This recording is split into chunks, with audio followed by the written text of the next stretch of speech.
This is the most complete ADHD guide you'll ever see on YouTube. From symptoms to psychology, from how it feels inside your mind to treatments, both medical and natural. Because if you want to work with your ADHD, you first need to understand how it actually works. And honestly, ADHD is a terrible name for this condition. This video is the biggest work I ever done on this channel. A full journey through the science, the struggle, and the strategies that can change your life. All backed by science and years of working with ADHD people's first hands. So grab your tea, get comfortable, and let's go deep.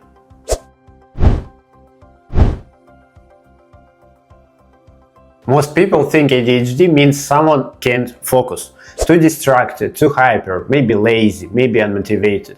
But that's already the first mistake, because the name itself, Attention Deficit Hyperactivity Disorder, describes the surface, not the substance. If you break it down, 3 out of 4 words are wrong. Yes, it's about attention, but it's not about deficit, not always about hyperactivity, and it's definitely not a disorder in the moral sense people imagine. What we're actually looking at is the difference in how the brain regulates attention, not a failure to pay attention, but a difficulty in controlling where attention goes and how long it stays there. Think of it less as a broken mechanism and more as a system with a very sensitive gas pedal. When you drive a car with hyper-responsive accelerator, you touch it lightly and it jumps. That's what ADHD feels like inside the mind. The engine works perfectly, sometimes too well, but the control system is what makes the ride unpredictable. Now, why does this happen? The modern brain evolved to handle one word, but lives in another. I really like Tom Hartman's metaphor on a hunter in a farmer's world. Hartman suggested that people with ADHD-like traits would have thrived in early human tribes. Alert, fast-reacting, constantly scanning the environment, ready to act the moment something moved. That kind of brain was an evolutionary superpower, when survival depended on immediate attention to novelty. But then came farming. A world of repetition, patience, and linear routines. The hunter brain suddenly found itself stuck in a classroom, staring at the same page for an hour, punished for what used to be a life-saving skill, responsiveness. That's the paradox. ADHD isn't about being unfocused, it's about being too focused on the wrong things or on too many things at once. When dopamine levels rise, attention locks in like a laser. When dopamine tone drops, the same brain feels flat, bored, even paralyzed. It's not that motivation disappears, it's that motivation becomes dependent on stimulation. The brain's reward system, particularly the mesocortical dopamine pathway, doesn't maintain steady activation. So tasks that feel interesting ignite it immediately, while ordinary or delayed reward tasks barely light it up at all. That's why someone with ADHD can spend 6 hours of coding, gaming, or painting and forget to eat, but can start a 3-minute email. Not because they don't care, but because the brain literally doesn't release enough dopamine to sustain effort on the low reward activities. It's not that you're avoiding the task, your brain just checked the price tag and said, not worth the dopamine. In neuroscience, we call this executive dysfunction, an imbalance between the prefrontal cortex, planning and inhibition, and the striatum, motivation and reward. It's not a lack of willpower, it's a problem of neurotiming. The signal that says this matters right now is delayed or missing. That's also why stimulant medication which raise dopamine tone sometimes work too well. They don't add intelligence or discipline, they restore timing, allowing the brain to treat important but boring tasks as rewarding enough to start. But before we even touch medication, we need to redefine the frame. ADHD is not a sentence, it's a style of cognition. It's the way certain brains process time, reward, and relevance. If we scan brains of individuals with ADHD, we often see underactivation in the default mode network and reduced coherence between the dorsolateral prefrontal cortex and the anterior cingulate cortex. Those areas handle focus switching, self-monitoring, and error correction. In other words, attention isn't missing, it's misrouted. When you look closer, you notice patterns that fit the hunter analogy perfectly. Quick threat detection, slow routine endurance, high creativity, low tolerance for monotony, instant empathy in crisis, frustration, instability. These are not deficits, they are trade-offs. Traits that once helped survival now collide with modern systems built for predictability. That's why ADHD rates are rising worldwide, partly because of better diagnostics, but also because today's farmer's world, screens, notifications, fragmented information, overstimulates everyone. And when a hunter brain lives in dopamine casino, it goes into overdrive. The irony is that many people without ADHD now experience something similar: acquired attention dysregulation. Constant digital micro-rewards mimic the same pattern: short-term dopamine spikes followed by fatigue and distraction. The difference is that in ADHD, this isn't caused by technology. Technology simply amplifies an existing pattern. So when people ask, is ADHD overdiagnosed, the real question should be, how well are we defining focus in the modern world? Because what we call symptoms are sometimes the logical outcome of a brain designed for immediacy, forced into systems of delay. And yet knowing this doesn't mean romanticizing it. The same traits that fuel creativity can make relationships, deadlines, and sleep routines chaotic. It's not all gift or curse, it's both, depending on context and management. That's why the first step isn't medication or productivity hacks, it's understanding the system. Understanding what your brain is built to do and why it struggles where others glides. When people finally grasp that ADHD isn't a flaw in discipline but a difference in regulation, something amazing happens. Shame dissolves. And once shame goes down, curiosity rises. Then real work can begin. If you've been told your problem is laziness or that you just need more structure, let this sink in. Your brain isn't broken. It's simply tuned for intensity, not consistency. If your brain had a slogan, it would be, I can focus, just not on the boring stuff you want.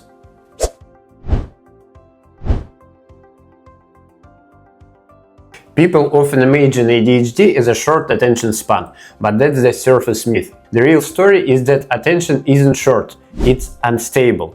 The ADHD brain moves between extremes: total immersion and total detachment. The same person who can start a simple task can also lose 6 hours in deep focus in a single idea. Attention lives on a spectrum, from distraction to engagement to hyperfocus and finally to fatigue. The ADHD mind doesn't stay on that point. It oscillates across this range. When dopamine rises, engagement ignites. When it drops, the lights dim. That constant shifting creates the feeling of unpredictability, but underneath it is a rhythm, one that can be understood and used. Hyperfocus is often described as a superpower, and in many ways it is. During hyperfocus, the world narrows, hunger fades, background noise disappears. The brain's alliance network lights up and say, this matters now. Dopamine and norepinephrine flood the system, sharpening the signal, quieting the noise. That's why creative people with ADHD can enter states of breathtaking productivity. The chemistry is fully on their side. But every wave has a crash. When dopamine falls, energy drops below baseline. Irritation creeps in, fatigue appears, sometimes guilt. That's the rebound, the emotional hangover that follows intensity. The problem isn't the depth of focus itself, it's the loss of steering control. Now, flow versus hyperfocus. To understand this better, imagine attention as a signal. Flow and hyperfocus are both high signal states. The difference is regulation. Flow is balanced. You choose the channel, ride it smoothly, and finish restored. Hyperfocus is tilted. The channel chooses you, and living feels like tearing yourself away from life support. Flow ends with satisfaction. Hyperfocus often ends with depletion. Neuroimaging shows us why. When the dopamine system is stable, your prefrontal cortex, the executive network, stays online, keeping focus in harmony.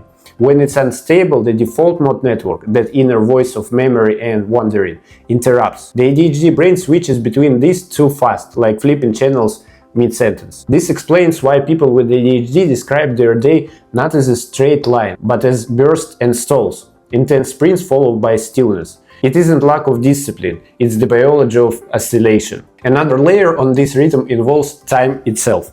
Humans naturally prefer rewards that come soon over rewards that far away, a bias called temporal discounting. In ADHD, that curves drop faster. Distant payoffs simply feel less real.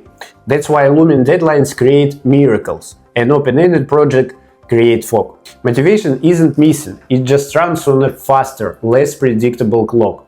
So when someone says just try harder, it's like telling a person to tune a radio with no reception. The problem isn't effort, it's signal clarity. And once you see that, you can stop blaming yourself and start adjusting the environment instead of the willpower. The practical question becomes, how do you stabilize the system without dulling its edge? The answer is not forcing focus, it's creating conditions that invite it. Start by anchoring tasks in emotion. Interest and meaning drive dopamine. Before beginning, ask, why does this matter to me? Even a small emotional reason can turn resistance into momentum. Next, shape time into urgency. The ADHD brain's response to immediacy, not abstraction. Deadlines, visible countdowns, or promise to report progress to someone all makes the reward closer in time, and therefore more real. Then ritualize the start. A consistent cue, same playlist, same seat, same drink, tells your brain we're switching modes. It's called the doorway effect. Crossing a boundary resets context and boosts initiation energy. During work, sprint, don't marathon. Attention naturally comes in waves. Work in 45 to 90 minute bursts, then decompress for 10 minutes. Walk, breathe, stretch. If you don't plan recovery, burnout plans it for you. When stopping, exit cleanly. Write the next step, leave a marker, close with intention. This soft landing prevents the dopamine crash that makes restarting feel impossible later. Over time, these small structures teach the brain that focus is safe, not all or nothing. They retrain the prefrontal cortex to stay present without forcing it. The goal isn't constant control, it's rhythm. Used well, this rhythm turns hyperfocus into a strategic asset. You can schedule your intensity instead of being hijacked by it. Protect these high focus windows for meaningful work and surround them with deliberate cool-down zones. Quiet lights, movement, breathing, silence. That's how creativity thrives without collapse. Because the same sensitivity that causes distraction is the same sensitivity that creates originality. When the system is unstable, it feels chaotic. When balanced, it becomes connection. See patterns others miss, making intuitive leaps, turning fragments into ideas. ADHD doesn't erase control, it redefines it. So the mission isn't to make your mind normal, it's to make it functional, flexible, and free. To learn when to sprint, when to pause, and when to let the current carry you. Attention will always pulse, but now it's pulse with purpose. ADHD attention isn't broken, it's dynamic. It surges, it dips, and with the right environment, it rises again stronger. Once you learn this rhythm, focus stops being a fight. It becomes a partnership between chemistry and intention. The art of working with your brain instead of against it.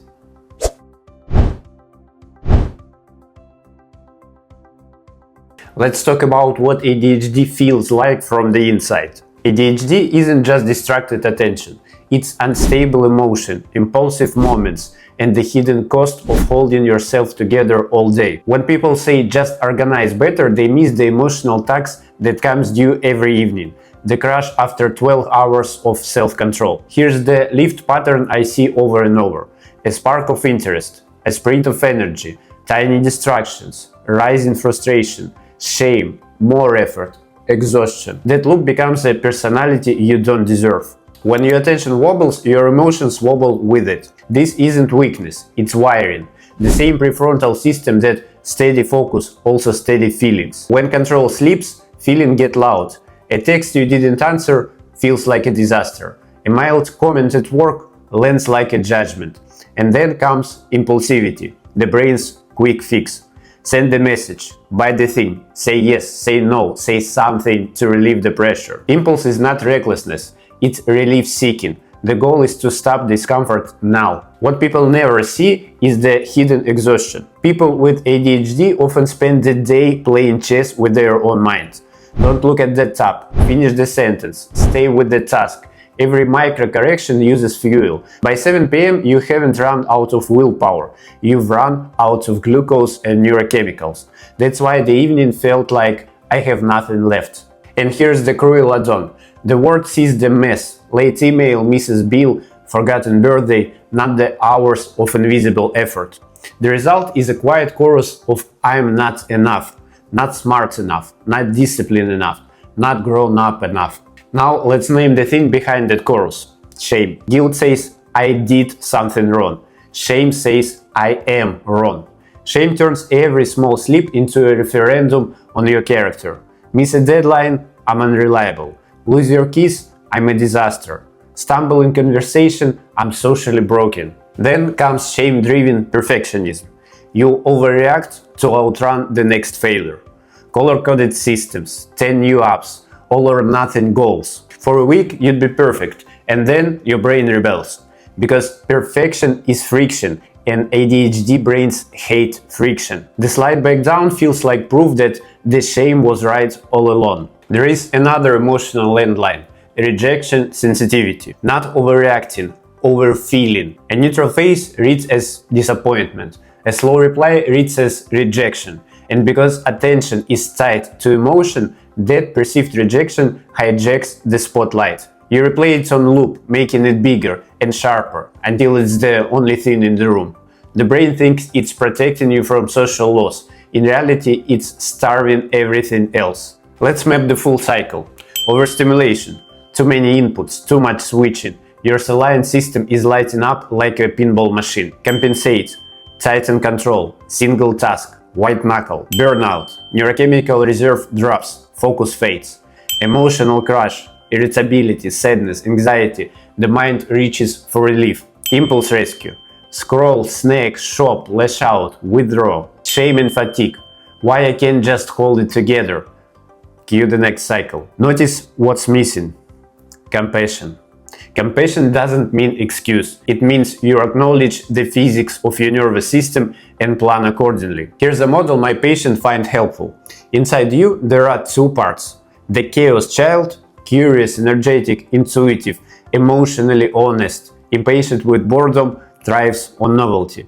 And the executive adult, plans, sequences, says not yet, protecting long-term goals, keeping the promises you make to yourself. In ADHD, the chaos child often runs the morning, and the executive adult tries to clean up the evening. When the child makes a mess and the adult scolds, you get internal civil war. The solution is not to silence the child, it's to pair them. Let the child choose the path, which means interest, and let the adult choose the rules, which means structure.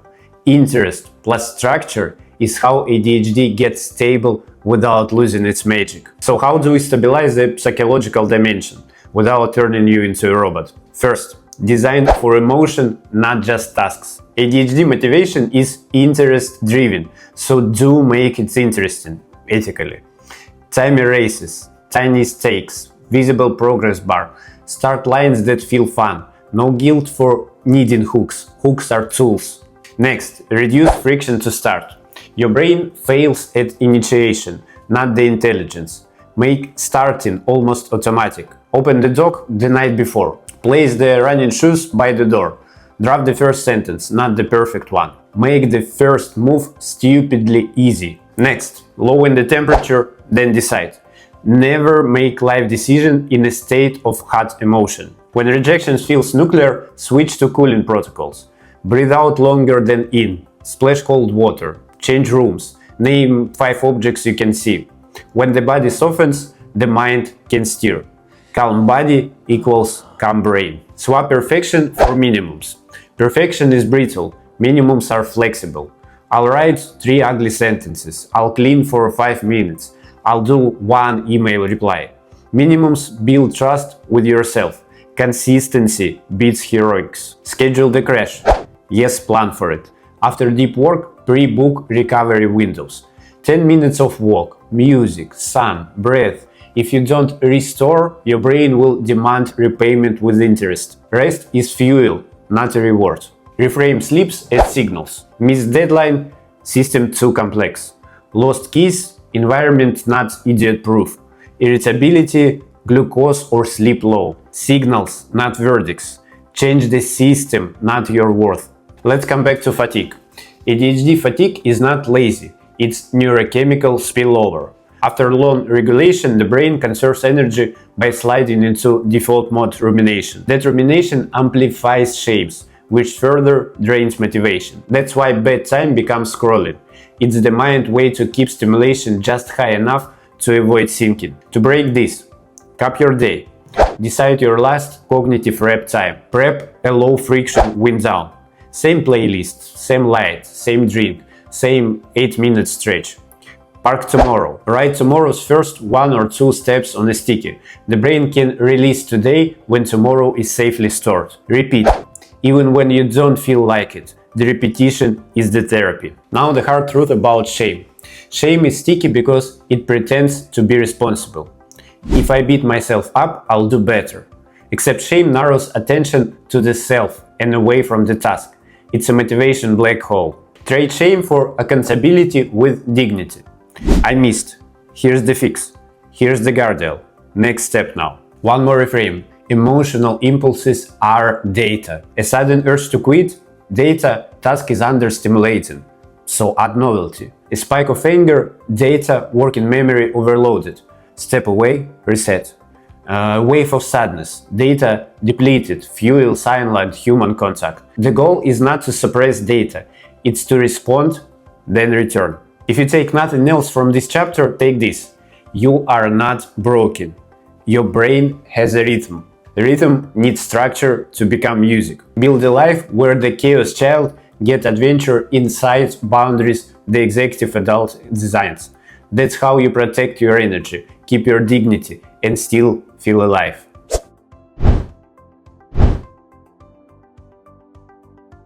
Let's start with something simple. Attention isn't just about looking at something.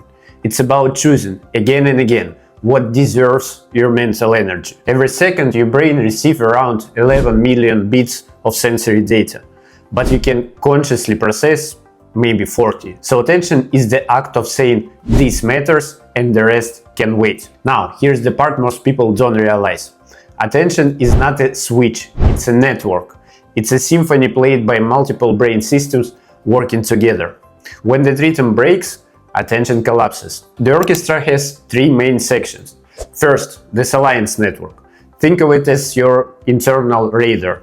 It's run mostly by the anterior cingulate cortex and insula. It constantly scans for signals of relevance, danger, novelty, or reward. When something stands out, this network shouts, "Hey, look here." Second, the executive network, led by prefrontal cortex. That's your conductor, the planner, the organizer, the goalkeeper. It decides whether to keep playing the same tune or switch to a new one. And third, default mode network, which handles inner dialogue, daydreaming, and self-reflection. When the default mode is too active, your attention drifts inward, replaying memories, simulating the future, worrying about what might go wrong. Now, in a healthy brain, these 3 systems take turns. When you need focus, the executive and alliance networks suppresses the default mode. When you rest, the default mode takes over and your thoughts wander freely. But in ADHD, this switch doesn't work smoothly. The brain keeps flipping between networks. Too much noise, not enough rhythm. Not quite my tempo. You start a task and 5 minutes later your attention slides into another track without permission. Why does that happen? One word: dopamine. Dopamine is not a pleasure molecule. It's a signal of importance. It tells the brain, this matters, keep going. When dopamine levels rise, this alliance network locks onto a target. When they drop, the system loses interest and the default mode creeps back in. And here is where another player joins the story: norepinephrine. If dopamine lights the spark of motivation, norepinephrine keeps the flame steady. It sharpens alertness, filters background noise, and helps the prefrontal cortex stay engaged when effort is required. In ADHD, dopamine signaling is unstable, not absent, unstable. It spikes sharply for novelty and urgency, then crashes for routine or delay. And when norepinephrine tone also runs low, sustaining that focus becomes even harder, like trying to balance on one leg during an earthquake. That's why you can hyperfocus on something you love, and yet completely ignore something you need to do. The moment the task feels emotionally neutral, the dopamine streams dries up. The brain literally stops flagging the task as worth attention. So when people say just try harder, it's like telling someone to find a signal on phone with no reception. Let's zoom into the prefrontal cortex for a second. This region, especially the dorsolateral prefrontal cortex, is the CEO of attention. It holds information in working memory, suppresses distractions, and coordinates sequences of actions. But it's expensive to run. It burns a lot of metabolic fuel. When dopamine support is low, the prefrontal cortex simply can't maintain activation. Think of it like trying to hold a muscle contraction for too long without oxygen. That's when the mind starts wandering. And here's the paradox. Wandering isn't a malfunction, it's a backup mode. The brain saves energy by slipping into default mode thinking until something more stimulating appears. So what looks like procrastination is often just the brain protecting itself from low reward work. Now, attention also has a timing component, what neuroscientists call temporal discounting. Humans value rewards that are close in time far more than ones that are distant. In ADHD, that curve is sharper. The further away the payoff, the less real it feels.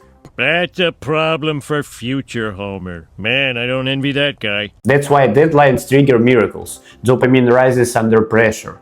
But open-ended tasks, nothing. No urgency, no fuel, no drive. This doesn't mean people with ADHD lack motivation. It means their motivation follows a different clock, a faster, more unpredictable one. So when we talk about attention, what we're really talking about is energy management. The brain decides where to spend its limited energy based on dopamine, norepinephrine, context, and emotion. Here's the simple way to visualize it. Imagine attention as an orchestra. The salience network cues the next session. The executive network keeps the tempo steady, and the default mode hums quietly in the background. In ADHD, that background melody gets too loud. The rhythm slips, melodies overlap, but sometimes that chaos creates unexpected beauty. But the same randomness that breaks focus also sparks innovation.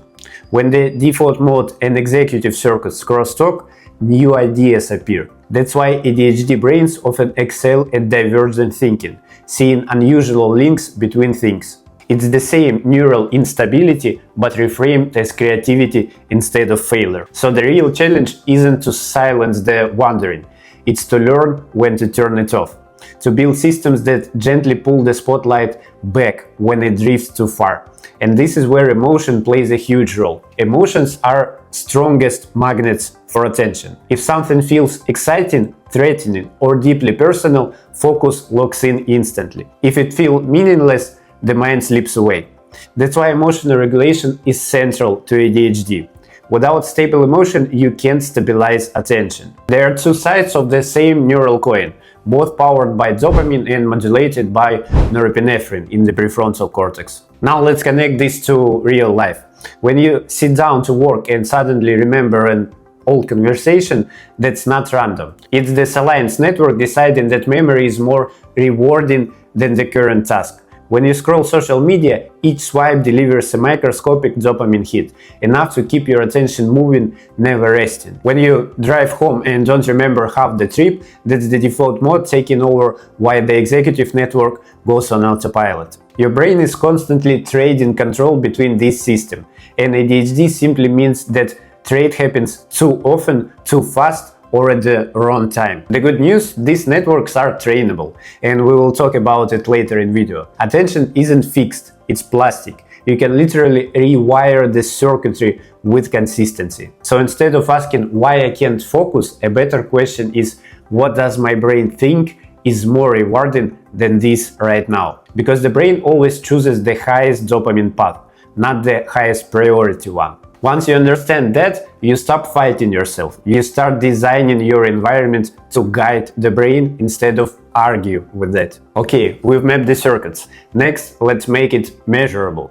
How do we translate symptoms into signals? And use tools like QEEG brain mapping to choose between stimulants, neurofeedback, or rTMS with confidence.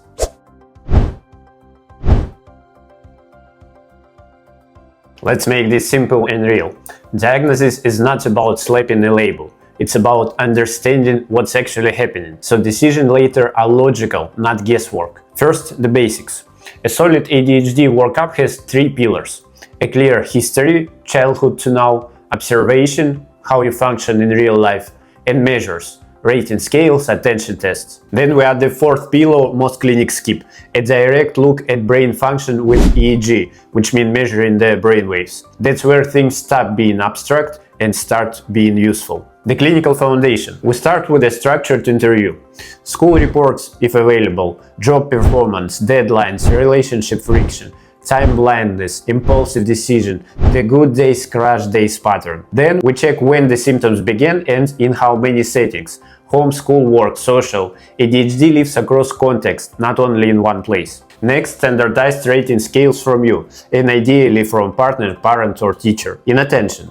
Losing track, task switching, forgetfulness, hyperactivity or impulsivity, restlessness, blurting, risky shortcuts, emotional regulation, task switches, rejection sensitivity, shame spirals. We also screen for lookalikes, sleep depth, anxiety, depression, thyroid issues, B12 or iron problems, medications that dull attention. ADHD can coexist with these or be mimicked by them, and this distinction matters. Then, if needed, we layer simple cognitive tests, so-called continuous performance tasks, that probe sustained attention, vigilance, response inhibition. These are not school exams, they're stopwatches for the brain's brakes and accelerator. So far so standard, useful but still indirect. Now we open the hood. When I just started in neurology, I was honestly amazed by how much a simple EEG could tell us. It's fast, it's safe, it's painless, and it's information dense. But classic EEG is built to sketch spikes and seizures, not the subtle regulation issues behind ADHD. The day I dove into quantitative EEG, or QEEG, or brain mapping, it felt like new horizons opened. Patterns that were invisible before became maps. You can often see a person's regulation challenges without a single word, then confirm them in the interview. That's powerful, and it changes how we design the rest of the assessment. EEG records the brain's electrical rhythms from the scalp.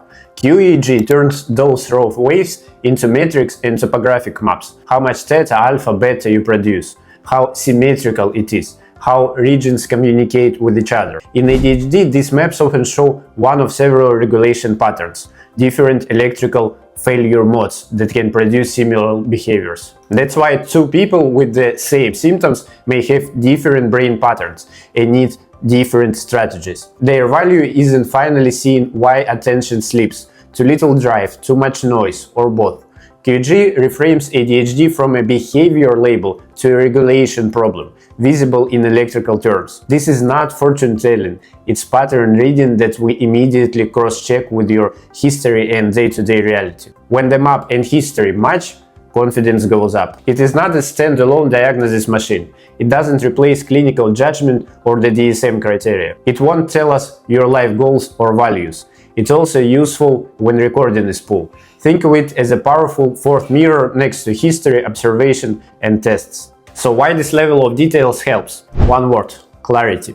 If your brain lives in under-arousal, we expect daydreaming and drift in quiet, repetitive tasks. If it's over-aroused, we expect tension, irritability, and sleep fragmentation. If it oscillates, we expect inconsistent days and love-hate relationship with deadlines. When you see it on map, it's easier to stop blaming yourself. ADHD becomes a regulation style, measurable, explainable, not a moral failing. ADHD isn't one thing. It's several electrical patterns that look similar on the surface. QEEG builds a bridge between what you feel and what you can measure, turning focus into a roadmap. That's how we move from try everything and hope to target what your brain actually needs. Next, we'll talk about interventions, what actually helps, and how to match strategies to your pattern.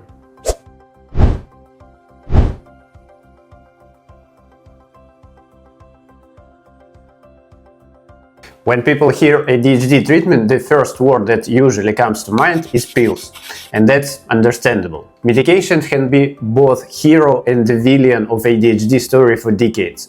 Some people call it life-changing, others fear dependence or side effects. The truth, as always, lives somewhere in the middle. in context, precision, and understanding what these medications actually do. To understand why medication helps, remember what we discussed earlier. ADHD isn't about laziness or lack of willpower, it's about neurochemical timing. The brain doesn't release enough dopamine and norepinephrine when effort is required. That means important tasks don't feel important. The brain knows they matter, but the reward system stays silent. Imagine trying to drive a car with the best engine, but no fuel in the tank. That's ADHD without treatment. Medication simply adds fuel, not a new engine. When dopamine levels rise to a normal range, the prefrontal cortex finally gets enough energy to stay online. Tasks that felt painful become tolerable. The gap between intention and action narrows. That's what medication does when it works correctly. It normalizes signal strength between motivation and execution. About 70 to 80% of people with ADHD respond well to stimulant medication. That includes methylphenidate and amphetamines. Yes, stimulants sound scary, it's like a caffeine on the steroids. But in ADHD, they often have the opposite effect: more calm, less chaos. Here's why. In a typical brain, dopamine tone is stable. In ADHD brain, it's like a broken microphone, sometimes loud, sometimes silent. Stimulants stabilize that signal by blocking the reuptake of dopamine and norepinephrine, allowing them to stay active in the synapse longer. Think of it like raising the volume of relevance. The brain finally hears what matters. Methylphenidate mainly prevents dopamine and norepinephrine reuptake. It's smoother, shorter acting, and often used first. Amphetamines do that and increase the actual release of dopamine, giving a stronger push. They're more powerful, but also more sensitive to dose. Both improve attention, reduce impulsivity, and help regulate emotion, when used correctly and monitored properly. The paradox is beautiful. Stimulants calm an overactive mind not by sedating it, but by giving it rhythm. If you give these drugs to someone without ADHD, they feel more alert, chatty, and euphoric. If you give them to someone with ADHD, they often feel quietly normal. That's because medication doesn't add extra stimulation, it fills the missing baseline. It's like noise-canceling headphones for a crowded mind. When background noise fades, you finally hear your own thoughts clearly. And when that happens, people start saying things like, "For the first time in my life, I can finish a thought," or "I can read a page without rereading it 10 times," or "I don't explode over the small things anymore." Not all stimulants feel the same. Some last just 3 to 4 hours, others up to 12. Short-acting forms work fast and wear off fast, good for testing effects or flexible schedules, but they can cause mood dips when they fade. Long-lasting or extended release version release gradually, fewer crashes, steadier focus, and smoother mood. Let's talk straight about the elephant in the room: side effects. Yes, they exist. The most common: mild insomnia if taken too late in the day, appetite suppression, faster heartbeat, anxiety or jitteriness, usually in the first days. Less common but important: irritability when the dose wears off, so-called rebound effect. Slight increase in blood pressure, rarely overstimulation or mood swings if overdosed. In clinical studies, serious side effects are not so common, especially when the dose is customized and regular checkups are done. In a small fraction of users, amphetamines can trigger psychotic symptoms, paranoia or hallucination, especially at high doses or with prior drug use or sleep deprivation. It's rare but serious. That's why these medications should always be supervised by a qualified doctor who monitors mood, sleep, and physical parameters. And of course, they are available not in all countries. Heart health is another consideration. Most patients experience only small increases in heart rate and blood pressure. But if there is a family history of cardiac issues, the baseline ECG is wise before starting treatment. Long-term links to neurodegeneration are uncertain. Some population studies tie ADHD and in one cohort stimulant exposure to later Parkinson's, while others find no increased risk with prescribed stimulants. Not every brain tolerates stimulants well. Some people get too anxious, can't sleep, or have cardiovascular issues that make these drugs risky. That's where non-stimulant medications come in. There are 3 main ones. Atomoxetine increases norepinephrine tone. Slower onset, gentler, often good for anxiety-prone patients. Guanfacine and clonidine, originally blood pressure drugs that calm the hyper part by stabilizing prefrontal circuits and lowering impulsivity. Bupropion, technically an antidepressant, but it also boosts dopamine and norepinephrine slightly, helpful when ADHD coexists with low mood or nicotine dependence. These don't give the same switch-on feeling as stimulants, but they smooth emotional reactivity and improve consistency, especially when combined with structure and behavioral strategies. Here's a mindset I always share with my patient. Medication may give you clarity. What you do with that clarity is up to you. That's why the best outcomes always combine medication with structure, sleep, movement, and mindfulness. Because medication helps your brain start, but life design helps you continue. When those two align, biology and behavior, results become not just functional, but transformative. Here's the simple rule of thumb. If ADHD symptoms significantly interfere with daily functioning, relationships, studies, work, or emotional regulation, medication becomes a rational next step. Some people start young, others at 30s or 40s when they finally understand their lifelong patterns. What matters is not when, but why. Medication is most effective when it's part of broader plan, not to erase personality, but to give it stability. Medication is not magic, but it's also not evil. It's a precision tool for every specific imbalance, one that affects motivation, time, and self-control. Used right, it helps people move from surviving to self-directed. The goal isn't to be medicated, it's to be functional. In the next chapter, we'll explore the lifestyle habits, training methods, and neurotechnologies that help ADHD brain stay in balance, even without pill.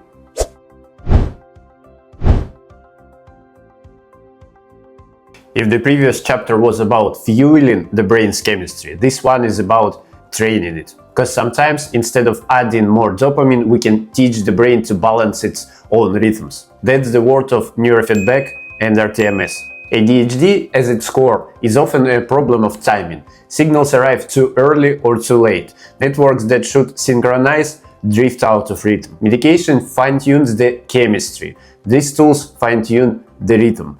Think of it like a piano. You can press the keys harder and harder, or you can tune the strings. Once the strings are tuned, the music flows effortlessly. That's exactly what these technologies do. They restore the timing between brain regions so dopamine, norepinephrine, and the frontal circuits can work together instead of against each other. Let's start with the neurofeedback.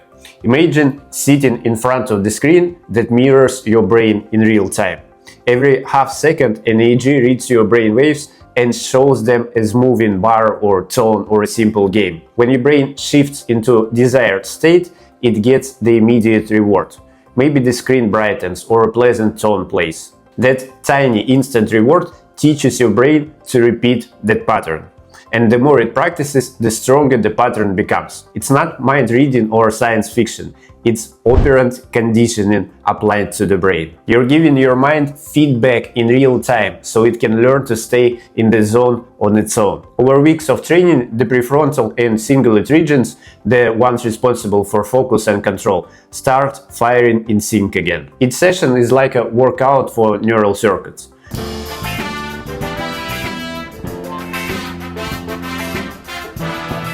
"30 minutes around 3 times a week for around 30 to 40 sessions in average. And the amazing part, the results build. Unlike medication, which works while you take it, neurofeedback creates skills that remain. You're not forcing focus, you're teaching the brain how to generate it naturally. Over time, real measurable changes appear on QEEG readings. Theta-beta ratios normalize, SMR waves stabilize, and connections between frontal and parietal regions become stronger. That means signal travel cleaner, timing improves, and self-control feels less like a battle and more like a reflex. Clinical research backs it up. Large reviews, like the meta-analysis by Arns and colleagues in 2009, show significant improvements in attention and impulse control, with effects comparable to stimulant medication. Once again, comparable. And the newer studies like Bazanova in 2018 found that individualized protocols can even outperform medication in long-term results. These findings earned neurofeedback a level 5 efficacy and specific rating from the American Psychological Association, their highest level of validation. Translation: it works, when done correctly by trained specialists. Patients often describe the experience not as a sudden transformation but a gradual awakening. Children who once couldn't sit through a lesson begin drawing for an hour. Adults who needed caffeine just to start work begin flowing calmly through their tasks. They start to notice when their focus drifts and correct it themselves. That awareness, that internal switch, is the real therapy. It's not a trick, it's neuroplasticity in action. Now let's move to rTMS, repetitive transcranial magnetic stimulation. It sounds complex, but the principle is simple. Magnetic pulses activate underactive areas of the brain. In ADHD, the main target is the prefrontal cortex, the region that governs attention, motivation, and inhibition. Short bursts of safe magnetic energy stimulate those circuits, helping them fire in rhythm with deeper structures like the striatum, the brain's action selector. In plain English, it nudges the network to operate as if dopamine levels were already balanced. Each session lasts about 20 minutes. Over 2 to 4 weeks, this gentle stimulation helps the brain to synchronize its firing patterns. The result: better focus, more stable mood, smoother transition between rest and action. Clinical studies report improvements in attention span, working memory, and emotional regulation, with minimal side effects, sometimes mild scalp tingling or fatigue that passes quickly. Neither neurofeedback or rTMS is a quick fix.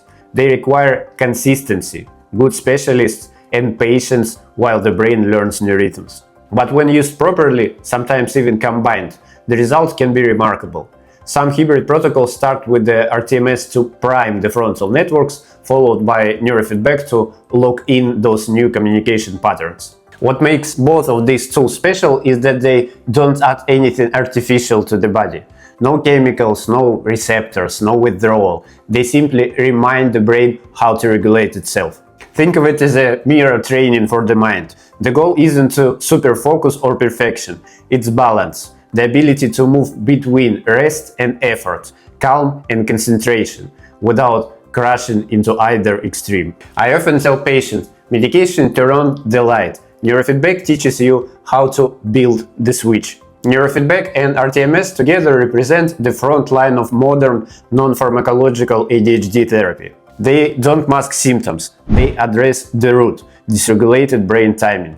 They're backed by QEEG data and peer-reviewed studies showing real changes in brain function. When combined with sleep, structure, and coaching, they can help many people reduce or even gradually discontinue medication without losing focus or motivation. Because the goal isn't to silence the ADHD brain, it's to teach it how to play in rhythm again. And once it learns that, it doesn't just function better, it finally feels like itself. Next, we'll zoom out from technologies and look at daily life itself, how sleep, movement, food, and routine shape dopamine and attention every single day.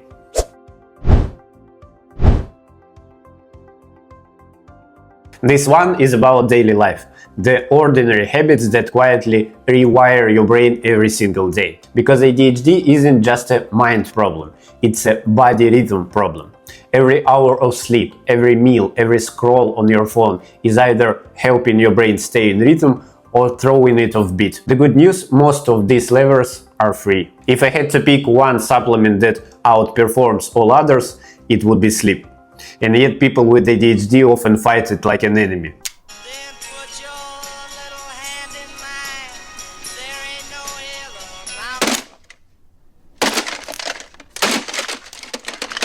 The ADHD brain loves stimulation and hates transitions, especially is one from awake to asleep. Behind this lies a circadian delay. Melatonin rises later, cortisol stays high longer, and the prefrontal cortex doesn't cool down easily. The result? Lying in bed physically tired but mentally sprinting. What helps? Keep a consistent bedtime, even on weekends. Dim lights 2 hours before sleep, especially blue screens. Use low-intensity evening rituals, stretching, journaling, slow breathing. If you wake groggy, get bright light on your eyes within 5 minutes of waking. This resets your circadian rhythm faster than any pill. And just to be real, If your sleep is trash, no supplement, no coach or discipline mindset will save you. Your brain is only 2% of body weight but burns 20% of energy. And it's picky. It wants steady glucose, clean fats and amino acids for dopamine and norepinephrine. Start with protein. At least 1.5 gram per kg of body weight per day. Don't forget about healthy fats. On the flip side, sugar highs, ultra-processed snacks and frequent grazing crash dopamine tone. They mimic micro-reward cycles, short bursts of satisfaction followed by emptiness. So aim for 3 stable meals, each with protein plus fat plus fiber. And remember, the brain doesn't like drama, not in relationships, not in glucose. Your metabolism is a clock, not a calculator. Morning light tells your brain it's day. Food tells your liver the same thing. When those two signals arrive together, hormones and attention align. Try eating your first meal within 2 hours of waking and finishing dinner 3 hours before bed. It's not about skipping breakfast or keto magic. It's about keeping your circadian orchestra in tune. And go outside. 10 minutes of sunlight hits specialized retinal cells that synchronize your internal clock and increase daytime dopamine. No supplement can replace that. If neurofeedback trains the brain through sensors, movement trains it through muscles. I know it's important, but you know what I really don't like about weights? What's that? They're so heavy. Each time your heart rate rises, your brain floods with dopamine, norepinephrine and BDNF, the growth factor that helps neurons connect better. Aerobic activity, jogging, swimming, cycling, improves focus for 2 to 3 hours afterward. Resistance training adds discipline, posture, and self-efficacy. Even a 20 minutes brisk walk during a focus slump can reopen the prefrontal cortex. Every drop of sweat is a micro dose of motivation. You've probably seen the ice bath trend, but behind the noise lies solid physiology. Cold exposure spikes norepinephrine, the very molecule ADHD brains like during the stress. Even 30 seconds of cold water on your face or neck can increase alertness for hours. Pair that with slow exhale-based breathing, for example 4 seconds in, 6 seconds out. This lowers the heart rate, re-engages the vagus nerve and shifts you from hyperarousal to calm focus. Used together, cold plus breath acts like a manual gearbox for your nervous system. You can upshift into alertness or downshift into calm on command. ADHD brains crave novelty, but function best in predictability. The trick is to build structure that still feels alive. Create visible cues, to-do lists, wall calendars, color codes. Chunk big projects into micro tasks. Each completion releases a little dopamine hit, a controlled feedback loop instead of chaos. Your environment should reduce friction. Keep the workspace minimalistic. Use noise-blocking headphones or steady background sound. Design ready corners. A bag packed, gym clothes visible, so decisions happen automatically. That's how you turn discipline into design. Let's face it, our phones are slot machines. Every scroll, every notification is a mini stimulant spike. For a ADHD brain, that's like giving candy to a diabetic. Set simple boundaries. No phone for the first 30 minutes after waking. Mute all non-essential notifications. Use grayscale mode during work hours. Notice how your focus feels after 48 hours of this. Most people report quieter mind chatter and deeper flow. It's not about deleting technology, it's about owning the lever instead of being pulled by it. The ADHD brain moves fast. Mindfulness teaches it to observe speed without judgment. It's not about lotus positions, it's about noticing thoughts before they hijack attention. 5 minutes of focused breathing or a single page of journaling builds meta-awareness, the skill of catching yourself mid-spiral and redirecting. Somatic grounding, feeling feet on the floor, slow breathing, naming sensation, reconnects the body and brain. Over time, these micro pauses become the internal breaks that medication tries to mimic externally. Every routine you repeat is a mirror to your nervous system. Morning sun equals dopamine training. Evening journaling equals emotional regulation training. Consistent sleep, circadian stability training. Your habits literally teach the brain who it is. If neurofeedback uses electrodes, habits use environment. That's why structure, routine, and self-observation are not boring, they're rewiring tools. When you combine all these levers, sleep, food, light, movement, breath, structure. You're creating a self-sustaining circuit. Medication may start the engine, but lifestyle keeps it running. And here's the secret. Once these rhythms lock in, focus becomes a feeling of flow, not effort. You stop chasing motivation because your biology finally supports your intention. Now, let's talk about supplements.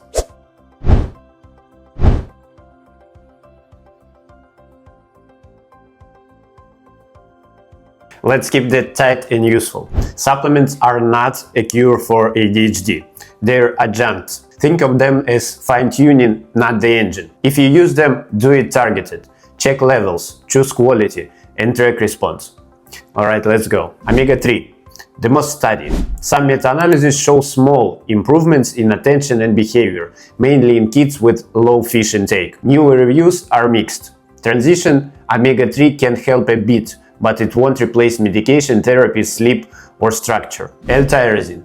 L-tyrosine is the amino acid that builds dopamine and norepinephrine, two major chemicals behind focus and motivation. The logic makes sense. More raw material, better neurotransmission. But evidence is limited. Small trials show temporary improvements in alertness and stress resilience, mostly when deficiency or high demand is present. Useful as a support, not a standalone treatment. Mucuna pruriens. This tropical plant naturally contains L-dopa, the direct precursor to dopamine. That means real power and real caution. It may increase dopamine and improve focus or drive for some people, but human ADHD data are scarce. Too much can cause side effects or interfere with medication. Treat this as experimental and only under professional supervision. Magnesium. Magnesium helps regulate excitation versus inhibition, the glutamate-GABA balance. Small studies, often with vitamin B6, report calmer behavior and better attention in children who were deficient. Reasonable to correct a low level. Glycinate is the best absorbed form. Vitamin D. Low vitamin D shows up often in ADHD cohorts. As an adjunct, vitamin D, sometimes paired with magnesium, can improve emotional regulation and evening behavior when deficiency is present. Again, test, then treat, not blanket dosing. Saffron. That one is interesting. Pediatric RCTs suggest saffron may be comparable to methylphenidate over short windows, especially for hyperactivity. Effect on inattention is smaller. Sepals are small and duration short, so we stay cautious. But as an adjunct or a bridge when families want a botanical option, it's promising. Watch dose, quality, and interactions. Zinc. Zinc supports dopamine signaling. Trials show modest benefits when baseline zinc is low or borderline. If zinc is normal, adding more won't suddenly create laser focus. So test first, supplement only if needed. Supplements is support, not substitutes. Start with the big four for ADHD care. Medication if needed, coaching or therapy, sleep or routine, exercise or nutrition. If you add supplements, consult your doctor, test first, target deficiencies, use third-party tested products, and track actual outcomes. No capsule replaces a trained brain. In the next and final chapter, we'll zoom out completely. We'll talk about how to turn ADHD into strength and design a life that fits your rhythm instead of fighting it.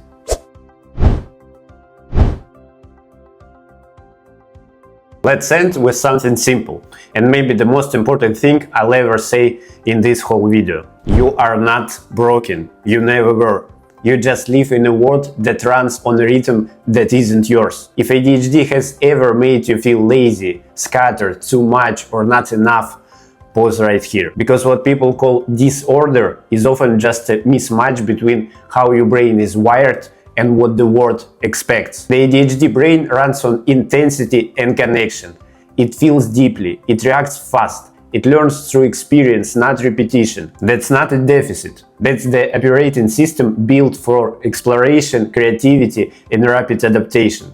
Thousands of years ago, people like you were the hunters, the innovators, the ones who noticed danger first and connected dots others didn't even see. That same brain today sits under fluorescent lights in endless meetings and is told to stay still. And of course it struggles. When you make a brain wired for movement, novelty and purpose and place it in an environment of repetition, paperwork and waiting, it starts to rebel. Not because it's sick, but because it's bored. Look closely and you will see that what people call symptoms are often strength that's lost their direction. Curiosity, the thing that distracts you, is also what drives discovery.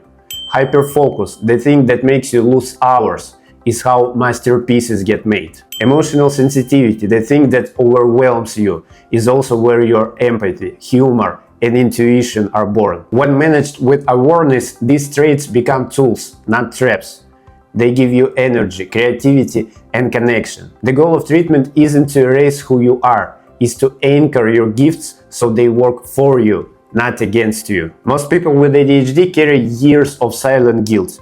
You have so much potential, but why you can't just focus? Those words shape identity until you start believing them. But here's the truth. The guilt doesn't belong to you. It belongs to misunderstanding. ADHD isn't a moral failure. It's a neurophysiological difference. Your dopamine system isn't broken. It's tuned differently. You're not missing discipline. You're missing rewards your brain can actually feel. And when you finally understand that, something changes. You stop fighting your brain and start collaborating with it. That's when healing begins. The world is slowly catching up. For decades, success was defined by consistency, not creativity. But the future belongs to minds that can adapt, connect patterns, and stay emotionally intelligent in chaos. That's the ADHD advantage, once it's understood. You don't fix a race car by slowing it down. You build a better track. Understanding your difference doesn't mean lowering your standards. It means using the right tools for your wiring. Medication, neurofeedback, structure, movement, they're not crutches. They're ways to optimize your system. It's not weakness to need reminders, alarms, or planners. It's intelligence in action. You're engineering your environment to fit your brain, not the other way around. That's not cheating. It's the wisdom. Beyond all science, ADHD is a human story. It's about sensitivity, resilience, and misunderstood brilliance. You might feel emotions too strongly, get attached too fast, think too deeply. That intensity can hurt, but it's also what makes you real. The world doesn't need fewer intense people. It needs more people who know how to use their intensity wisely. So don't hide it. Don't apologize for it. Direct it. And it's not your problem. It's their problem. If you ever sat in silence wondering why your mind works the way it does, know this. You're not alone. Millions of people have walked the same path, from confusion to clarity, from shame to self-respect. And when they stopped trying to be normal, they became extraordinary. You don't need to fix your brain. You need to understand it, support it, respect its rhythm. That's all. ADHD isn't a broken version of normal. It's a different expression of being human. Creative, curious, emotional, fast, alive. And like any powerful system, it needs tuning, structure, and care. When you stop seeing ADHD as the enemy and start seeing it as your brain's native language, life gets simpler. Because now you're fluent in yourself. So take a breath. You're not behind. You're just learning how to drive a faster car.